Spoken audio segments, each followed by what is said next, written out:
is Chicago's very own WGN News. The end of the year also means the beginning of performance review season. Oh yeah, some very common mistakes that may seem small could actually have a big impact. Tom Gimbel's here to discuss how you can avoid them. Thanks for being here, Tom. Of course. Happy New Year. Happy early New Year to you. So let's start with the self-evaluation portion, because first people have to go through and write all about what they accomplished in the past year. How should we shape what we're writing about ourselves? Well, I think number one, going into a review at the end of the year, you do start with the self-evaluation. Don't fail knowing yourself. Right? I mean, think about that. It's not doing your job. It's actually just evaluating you. Yeah. And so you've got to go in there, and hopefully what you've done over the course of the previous 11 and a half months is document what you've accomplished and what you were frustrated with. And hopefully, now this depends on every company, this isn't your first meeting with your boss in a year. Yeah. I mean, at the end of the day, you should really know what your review is going to be like, right? And you don't want to be defensive in a review, but you also want to be confident and prepared, and to be able to say, this is where I failed, this is where I succeeded. The biggest problem that most people have going into a review is they don't want to admit their weaknesses. Right. Right? And when they do, they make up some crazy weakness. Right? I'm sorry I was such a perfectionist. I just work way too hard. Right. I overworked this. It's like, well, your results say that's not true, right?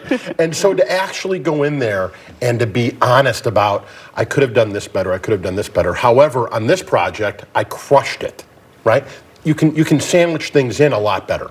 When you're having that conversation, you mentioned, one sort of no-no, but are there any other things, advice you'd give people? Talk about this, but maybe leave this out, or so don't you definitely focus want on to be prepared on yourself, but the other thing you don't want to do is you don't want to be defensive. So people always say, I want to get better. I mean, who do you meet who says, I don't want to improve? Well, you don't improve by somebody telling you how great you are. You improve by somebody telling you where you're not doing so well. So go in wanting to hear bad news, wanting to hear what you did wrong. And if you go in positively saying, you know what, can you elaborate on that more? Or how do you think I can go about improving on that area versus, I'm really surprised to hear that. You shouldn't be surprised.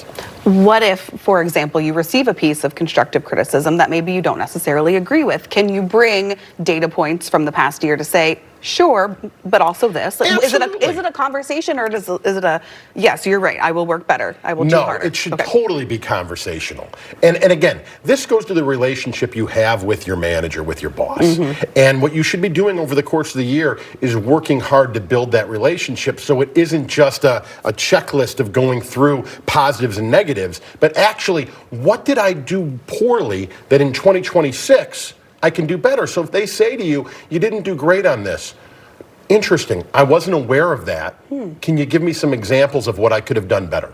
For sure. I know another big part of this process is setting goals for yourself in the coming year, and likely, meeting again to see have you met this goal. What advice would you have for folks when you're setting those goals to hopefully achieve them? Well, the number one thing you want to do in setting goals for the coming year with your manager is say, instead of just doing a year-end review, would it be possible for us to sit down once a quarter and kind of catch up as to where we're going on the goals? If you can set parameters in the beginning of a project, in the beginning of a year, and say, this is how we're going to measure it throughout, you're going to have a lot better, A, relationship with your boss, B, better results, and C, you're going to be mentally more positive because you're accumulating all the data points throughout the year, and you're getting feedback on it real time. Getting the time on the calendar and not just a potential surprise at the end of the year. Is this a meeting where you can bring up other ideas you have or other issues you may want to get before your boss, or should you work to set a separate time for that? No, you can bring up things, however, you don't want to be the jumping ball, your ADHD jumping through all the time. Yeah. I was telling a friend of mine, Amanda, just try to keep the ADHD under control when you have conversations and really focus on the actual issues of what you're trying to do. And then you say, there are a couple points I want to bring up. If we could tackle these in a meeting maybe at the end of January, I'd really appreciate that. And for looking ahead to the coming year, I was reading an article that said, because sometimes you sit down and you're like, man, it's been a long year. You forget things. So would you recommend sort of keeping track yourself of positives and things you feel you did well at, sort of like a log, so you can track that at the end of the year? Let's use the J word. Journaling. Journaling. We like that word If, here. if Micah were here, she'd say, Tom, there's no way you're a journaler. Okay?